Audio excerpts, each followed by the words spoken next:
The Uzbek language. O'zbekcha O'zbek tili. Numbers.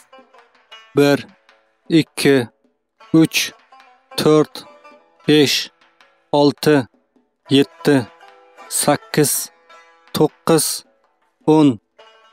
Greetings and phrases. Salom. Assalomu alaykum.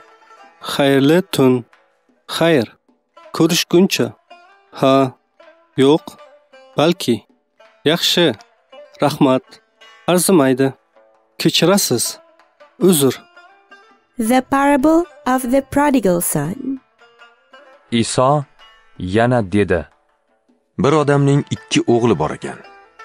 Ularning kichigi otasiga: "Ota, mol mulkingizdan menga tegishli qismini bering" debdi. Ota bisotini 2 o'g'liga bo'lib beribdi. Bir necha kundan keyin kichik o'g'il bor yo'g'ini yig'ishtirib uzoq bir mamlakatga ketibdi. U yerda shaloq yashab, mol dunyosini ko'kka sovurib yuribdi. Borini isrof etganidan keyin u mamlakatda og'ir qahatchilik boshlanibdi. Yigit ham muhtojlikka yo'liqibdi. U borib bu mamlakat fuqarolaridan biriga yollanibdi. U esa yigitni o'z dalasidagi to'ng'izlarni boqishga yuboribdi. Nihoyat yigit to'ng'izlar yeydigan qo'zoqlar bilan qornini to'ydirishga ham zor bo'libdi. Lekin unga shuni ham ravo ko'rishmas ekan. O'ziga kelgach u debdi: "Otamning qanchadan qancha yollanma ishchilarining noni oshib toshib yotibdi. Men esa bu yerda ochlikdan o'lyapman. Endi otamning oldiga boray va unga: Ota, men Xudoga va sizga qarshi gunoh qildim. Endi sizning o'g'lingiz atalishga loyiq emasman. Meni yollanma ishchilaringiz qatoriga qabul qilsangiz bas deyman." Yigit otasi oldiga ravona bo'libdi. U hali uzoqda kelayotganligidayoq otasi o'g'lini ko'rib, ko'ngli bo'shab ketibdi.